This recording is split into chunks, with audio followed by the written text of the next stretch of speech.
read that happiness is proportional to the projection of the self. I mean, I understand the general meaning, but I want you to go in detail.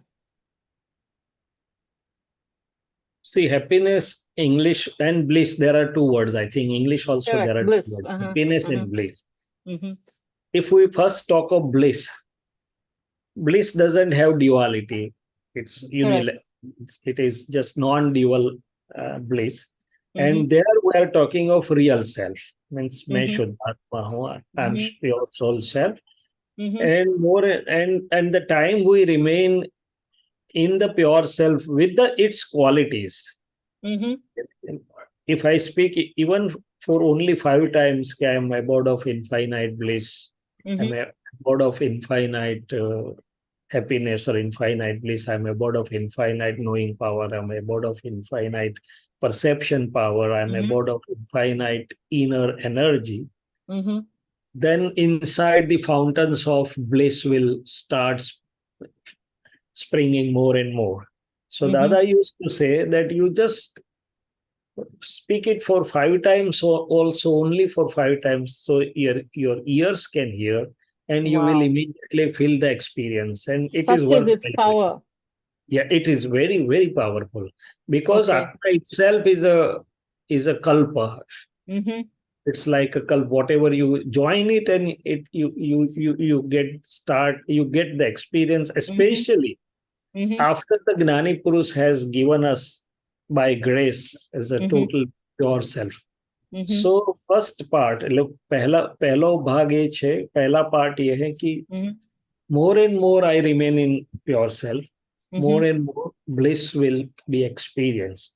But what happens, even if I see my day, in between I lose my Shuddhupyog, I just get entangled with the mind or entangled with the chief कि अभी क्या करना है, पूरा दिन ये करना, and then again the prajna comes up. Why are you unnecessarily getting entangled? जब फाइल आएगी तब संभाव से निकाल करना, अभी स्कोप है, अभी शुद्धात्मा में रहो, दूसरे में शुद्धात्मा देखो, शुद्धुपयोग में रहो. So this is the crux, that even though we have got it so wonderfully, but Shuddhupyog, we are not able to utilize it properly. So this is one thing I think, that more and more we remain in pure self, and there is proportionally there will be experience of the bliss. Now about the relative point of view, if we see from the relative thing, so relative happiness in ignorance, state of ignorance, and for the Mahatmas, both. Let's talk of both. So when I was Shailesh, my happiness was proportional to my ego satisfaction. Whatever belief I had attached to, whether it was competition or whether I had made up something to, I want to achieve this, and I worked hard and I got the good marks, and then I'm happy. So ultimately that belief-based relative achievements are also relative perspectives. And for us also it was changing during different phases of life. So relative happiness indirectly is also related to the projection of relative self. Whatever relative self was projecting means believing, deciding, achieving, trying, whatever you can say. Then after the Gnan, if we see, even before Gnan, Dadaji said, who is really at peace or inner peace at the heart? One who is obliging. So knowingly or unknowingly, the science works. That one who has the tendency to help others, to use the mind, body, speech for others, was feeling happiness inside. Now as a Mahatma, we are very clear that whatever my mind, speech and body, if can be helpful to others, it can oblige others, it can be used to open the happiness shop, my relative happiness will increase.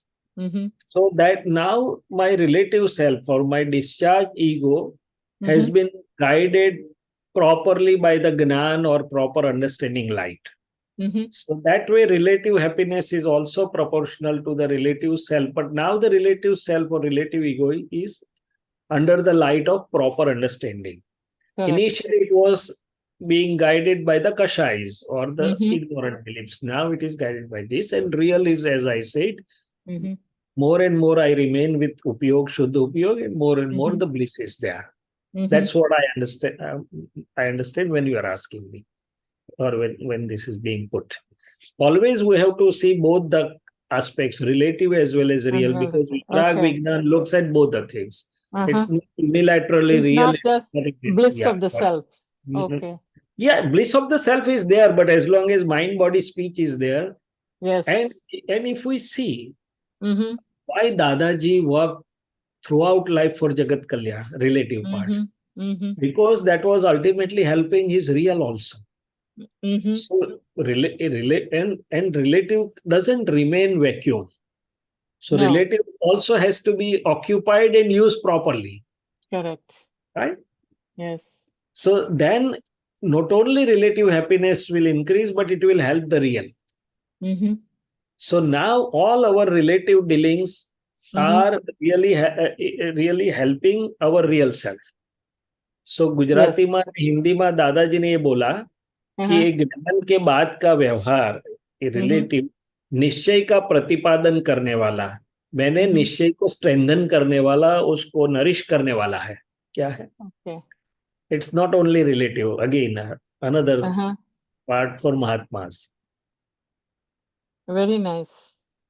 He asked Rajni Dadaji and Deepakanandji. So on the surface, they work for Mahatmas tirelessly throughout. But see how their relative happiness as well as the real has got the advantage. Correct. Similarly, true for everybody. Seminars help me the most rather than the other people or attendees. I am the first beneficiary, relatively as well as really, both. Yes. The preparation part of it. Yeah. Whatever you say, whatever you say. No, you get into it in depth, see. New light, new Dada light helps. Correct. Dadaji works for that. So, okay with that, your first part? Now, if anything, we can move ahead. Yeah. आगे चल सकते हैं, आगे जाइए आपने बीजू कहीं होए तो. So that's my question for this week. Okay, good. Thank you. Jai Sachidanand. Don't limit to one